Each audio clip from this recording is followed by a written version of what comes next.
Good morning. I understand we have a motion pending that... As a consequence of Your Honor's ruling and rejection of the pleas, we have a renewed motion for a stay for a variety of reasons, and much of the reasons, or additional reasons, emanate from Your Honor's order of last week. Obviously, as Your Honor pointed out, the respondents do have a constitutional right. Your Honor has acknowledged that, but the fact of the matter is that if forced to go at this juncture to this hearing, absent a stay, their constitutional rights will not be vindicated because obviously they're not going to be able to tell the story. Your Honor noted during the course of your order that actual testimony with vigorous cross-examination will test the existence of proof before you.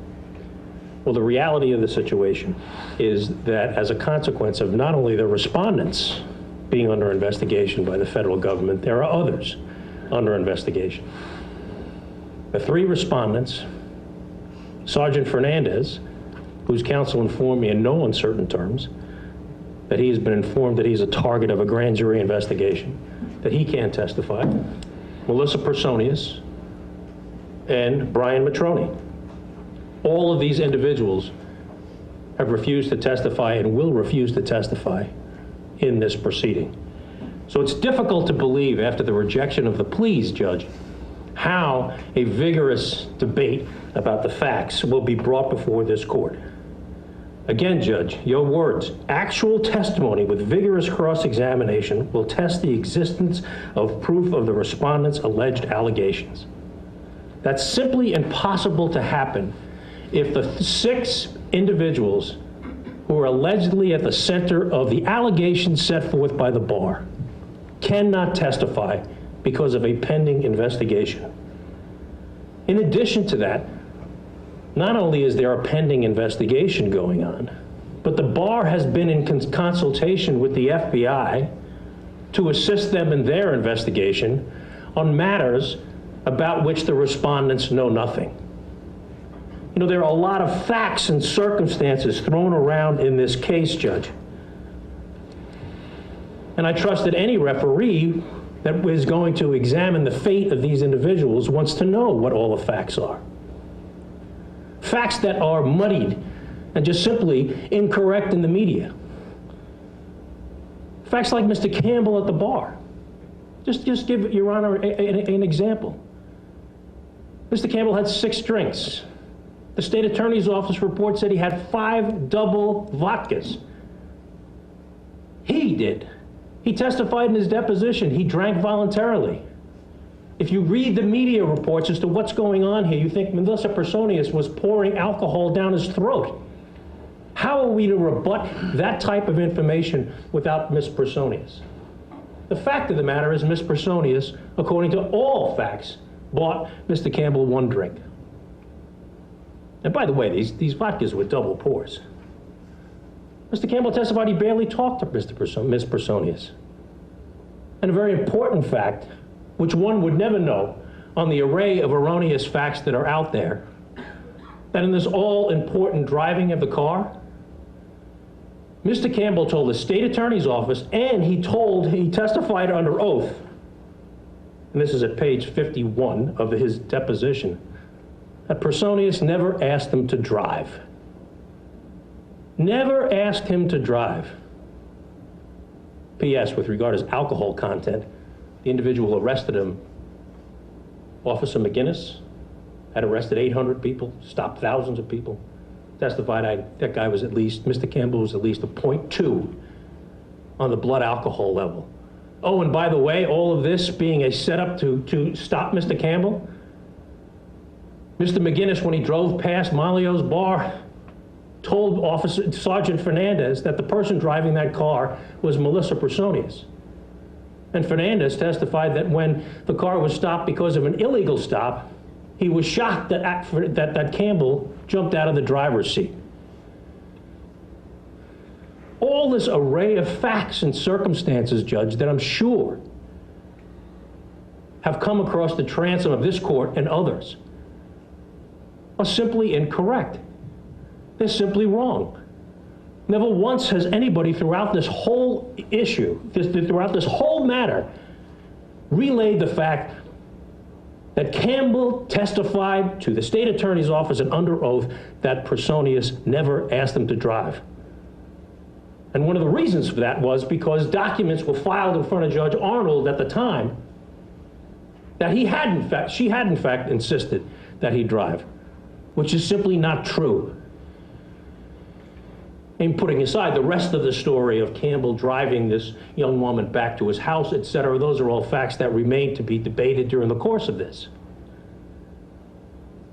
But these are an array of facts and circumstances throughout all this, Your Honor, that need to be addressed by the respondents and the three witnesses who have told us and have taken the fifth under oath already, so that Your Honor, as the referee or any referee, can adequately debate and adjust these particular facts and circumstances to render a just and proper verdict. It is difficult to see, given Your Honor's rejection of these pleas, with a very, very onerous penalty to Mr. Filtow and Mr. Adams, i.e. a 91-day penalty that doesn't allow their readmission to the bar, Judge. It simply allows them to reapply. It's difficult to see, given the rejection of that position, because Your Honor believes at some circumstance that that is not onerous enough, that any adjustment to that position can be made absent a full rendering of the facts and circumstances by these three individuals, my clients, as well as the other three individuals who have maintained that they are going to invoke the Fifth Amendment privilege and have done so. In simple fairness, Judge, given Your Honor's rejection of these pleas as apparently not being harsh enough, I submit to Your Honor the only course of action is to suspend this and stay these proceedings pending the resolution of the federal investigation, for the simple reason that a full discussion, cross-examination, elaboration of the facts can be brought before Your Honor or any other referee and make a decision on all of the facts, not just a portion of the facts. Anything absent that, Judge, is going to simply, indirectly, if not directly, violate their Fifth Amendment privilege, because they're not going to be able to defend themselves in this forum. As a consequence of that, as a consequence of the resolution that the parties had, which of course was a resolution, an all or nothing deal set forth by the bar. Either everybody pleads guilty to this, with Mr. Diaco essentially being disbarred plus the 91 days. Given the rejection of that, and given the fact that we now have to come before this forum in order to resolve these matters, I submit to Your Honor quite strongly that the only way to get a just, complete resolution to this is to allow this to be stayed until these individuals can come before this court and come before any referee with a full recitation and explanation of the facts. Any sideline members of the bar that we've seen in the media, these defense attorneys who say that these people should just come forward and testify, even though there is a looming grand jury investigation, are not really serious about that position, because no defense attorney that I've ever come across would have somebody his or her client come before a chamber to testify when in fact a grand jury investigation is looming out there and individuals have been told they are targets of that investigation. I have thought long and hard about this, Judge, about what the only fair resolution is given Your Honor's position on the pleas. And frankly, this is the only one. If Your Honor insists on moving forward with this, then I submit to Your Honor that to the extent that this chamber is focused on a complete recitation of the facts for the public at large, that's simply not going to happen. Because 6 6 individuals central to this entire matter cannot testify given the existence and the ongoing existence of this grand jury investigation by the United States Attorney's Office for the Middle District of Florida. Accordingly, Your Honor, I urge Your Honor to stay these matters, stay these proceedings until a resolution of the criminal investigation before the U.S. Attorney's Office. Thank you.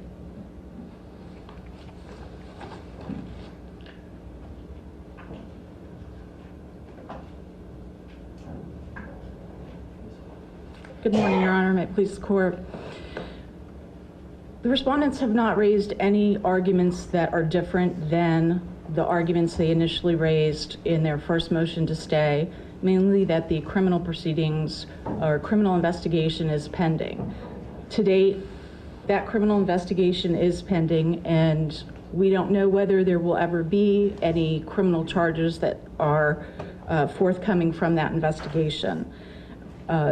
The bar filed a response in opposition to the motion to stay, and in that response, we cited a couple of cases in response to the respondents' argument that their constitutional rights will be violated if they're forced into a position to decide whether they either defend themselves in the bar proceeding or raise their privilege against self-incrimination, which is their constitutional right to do. However, in bar proceedings, and being a member of the Florida Bar is not a constitutional right. The Florida Bar is a private organization with membership, and membership in the bar is a privilege. In the case of DeBach versus the state of Florida at 512 Southern 2nd 166, the Supreme Court quoted Judge Cardozo stating that membership in the bar is a privilege burdened with conditions. And that is the burden that these respondents have. They are going to have to choose how they're going to proceed.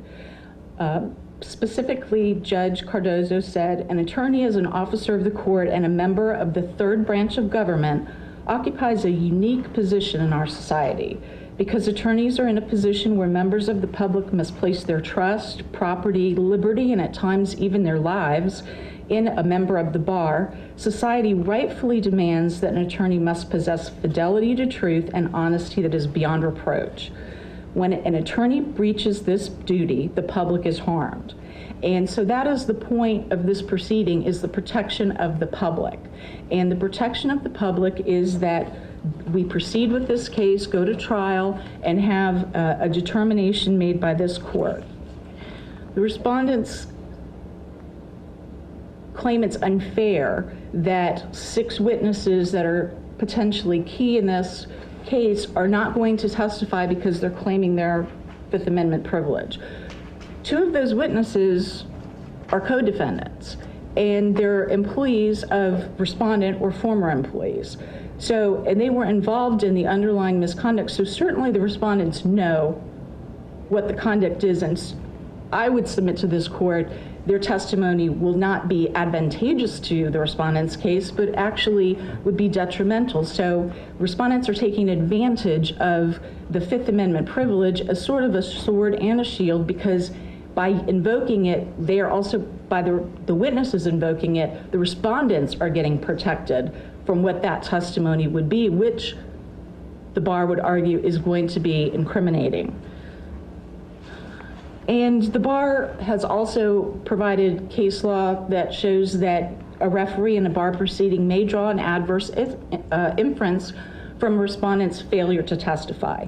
Again, the respondents claim this is very unfair to them, that they're going to have to refrain from testifying in their bar proceeding to protect themselves in potential criminal or civil case that maybe they may be exposed to. The respondents are going to need to set their priority of what proceeding they are going to want to defend, because raising the privilege against self-incrimination should not be, based on a pending criminal investigation, should not be the basis for staying this case. again, as I stated previously, the chief objective of lawyer discipline is protection of the public. It doesn't protect the public any further for the respondents to continue to practice law while this case is stayed, and we wait indefinitely until whether there may or may not be a criminal proceeding.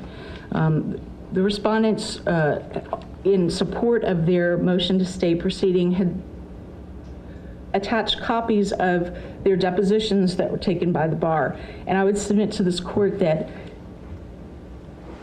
that in itself demonstrates the respondents' lack of understanding of these bar proceedings.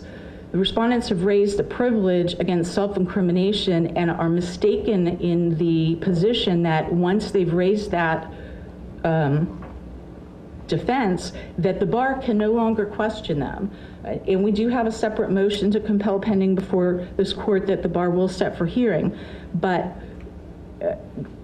it's the bar's position that all of these arguments are simply for the purpose of delay of the proceedings, and that it is in the best interest of all those involved that the court set this case for trial and we proceed expeditiously.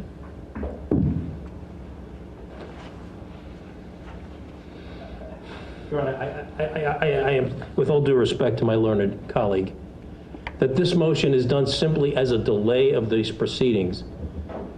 Simply gives little or no consideration, I take the little out, no consideration for the Fifth Amendment privilege, a constitutional privilege that these individuals have.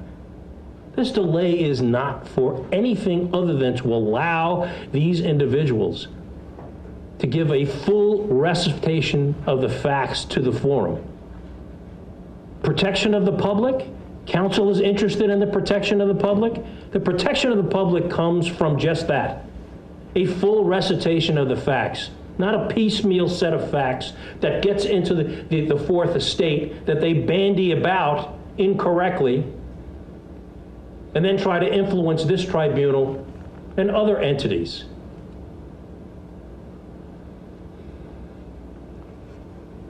The protection of the public is going to come from exactly that, a full recitation of the facts.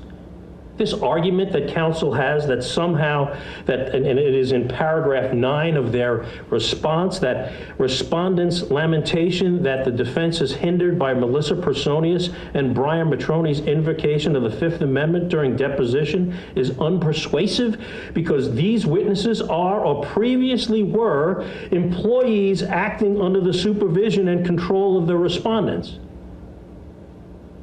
That was just articulated once again by counsel. I have no idea what that means.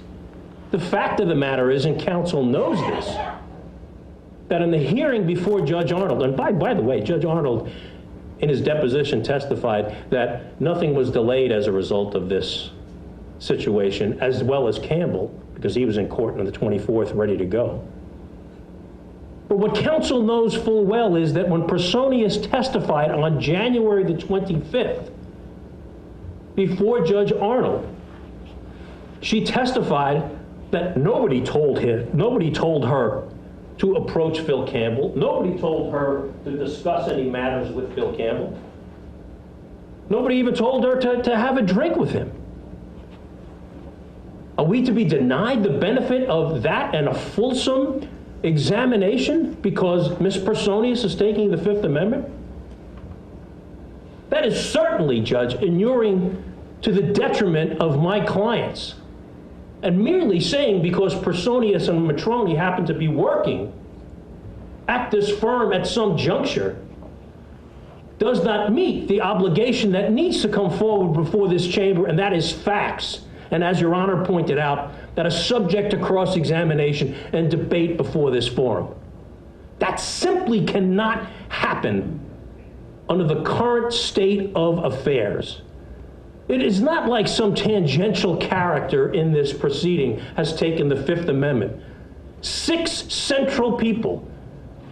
I submit to Your Honor, if Your Honor goes through the complaint, which I know Your Honor did given Your Honor's decision, I ask you to go through that and see how many times the names of Fernandez, Personius, Matroni, as well as the respondents are mentioned. It is replete with those referrals. Having done this, having done that.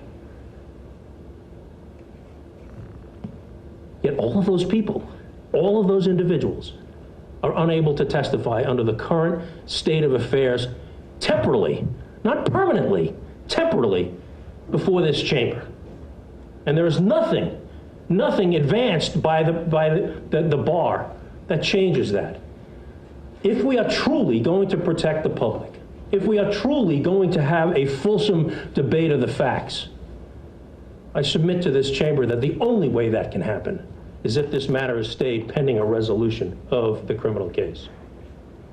One factual debate issue that was brought to my attention by my colleague, Ms. Kemp, was the blood alcohol level of Mr. Campbell. It was not 0.2, according to Officer McGinnis. It was 0.12, and I stand corrected. Thank you. All right. Well, we did have this argument once before, and at that time there was some speculation regarding the invoking of the Fifth Amendment, not only by the respondents but by some of the other witnesses.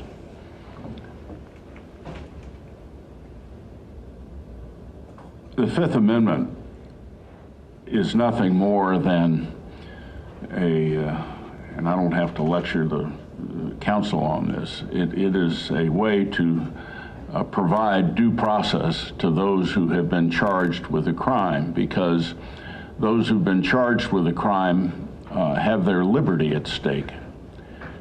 They can go to jail. Their freedom can be taken away, and they can be placed in confinement. And under our legal system, they cannot be compelled to testify when their own liberty is at stake. That's not what we're talking about here. We're talking about the privilege, and it is a privilege, to practice law in the state of Florida. It is a conditional privilege, and the case law is clear that although the respondents and others, if they choose, can certainly invoke their Fifth Amendment privilege to protect themselves from the potential loss of liberty as a result of criminal charges, that they are not protected from discipline regarding alleged violations of the rules on ethics. When I rejected the plea that had been negotiated by the parties, I took pains to suggest that the only facts that the court can at this point consider, and there are no real facts because I've heard no testimony, I've seen no evidence. All I have is allegations by the bar.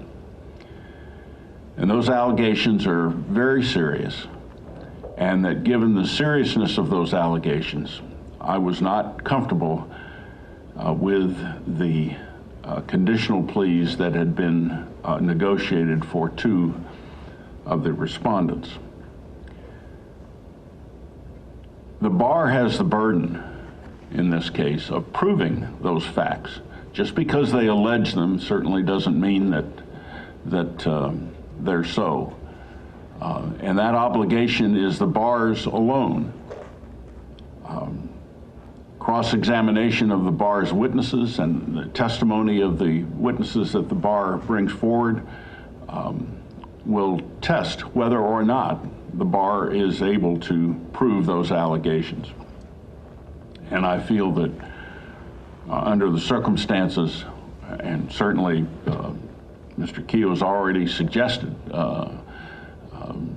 and again, it's just suggestions because I've heard no evidence, elements of testimony that are going to call into question some of the allegations that the bar has made. So it's obvious to me that there's going to be some vigorous debate, some cross-examination, and apparently even with the witnesses who are going to invoke their Fifth Amendment privilege, there will be ample opportunity to challenge the allegations of the bar. So I'm not inclined to grant the motion to stay. The bar will have to bear its burden and prove the allegations, and those will be by testimony, by evidence, in open court, with cross-examination and all the other protections that the process provides. However, if the respondents and others choose, not because of these charges, but because of the potential for criminal charges that could result in their loss of liberty, that's their choice. But it should not and will not dictate the proceedings here. So that motion will be denied. Now, we need to set this matter down. Most respectfully, Judge, with regard to Your Honor's just ruling, we would ask for a stay in that ruling because we would take this decision up. Well, where are you going to take it? The Supreme Court. Okay, well, you can do that, Yeah, but I'm not going to stay anything. We're going to set this. So that you're denying the motion and you'll deny the stay. Right, and I think you'll have enough time to, proceed if you want to, take it to the Supremes or whatever. Yeah, we will do that. Yeah. I'm going to set this for the 11th of May. I have a 2-week period there that we can get this resolved. My understanding is it's going to be about 7 days. Your Honor, I have tied up that time. We have additional discovery to take care of in this. I'm in trial for, it looks like a month, the month of April. I ask that Your Honor place this for Monday, June 8th. I can't do that. I'm going to do it on the 11th of May, and if there is a scheduling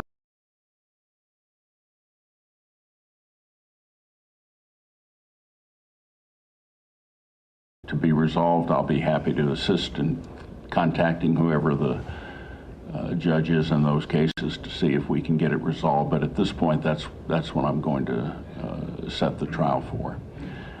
And that should give you plenty of time to take this up and see if the Supreme Court wants to stay the matter. Your Honor, there are many things going on, not just in my schedule, but in other witnesses, respondents' schedule. And in addition, I mean, after this period of trial, there's simply not going to be enough time. And again, in a pure fairness issue, Judge, this is a pure fairness because we've been working on this. Well, excuse me, Your Honor, let me finish. We've been working on this settlement for a significant period of time. And Your Honor is fully aware, going to talk to Judge Bucklew, that I'm picking a jury come Monday morning, and that's going to be a month. Now, I ask Your Honor, given what's at stake here, the licenses, and given Your Honor's order rejecting those pleas, I simply ask for some additional time to allow us to put on a fulsome debate here. I'm not asking for another month, Judge. I'm asking for another 3 weeks till June the 8th. No, that'll be the time. Again, whatever I can do to accommodate that time for you, I will do. Actually, we were supposed to begin today. So that was when it was scheduled. No one had moved to continue it. Well, we would, Judge. We were working on a settlement, and Your Honor knew we were working on a settlement. Yes, please. I did. Yes, so I mean, but, Your Honor was fully aware, and your chambers were aware that was going on. And you're fully aware that it required acceptance by the referee before it could be. Of course, Judge, of course. Right. But we've been doing these types of cases, 35 years. And it is often this case, you keep chambers apprised of the fact that we were trying to settle this matter well in advance of this, Judge. We had you apprised of that. So it was no surprise that given where we were, that trial was not going to kick off on the 30th of March. Well, I wasn't very sure of that, but that's why I put it in the order to see. But be that as it may, that will be the date that we'll proceed. All right, anything else? Yes, Your Honor, I believe I heard you mention 7 days, and you said starting the 11th, so will we go that full week and just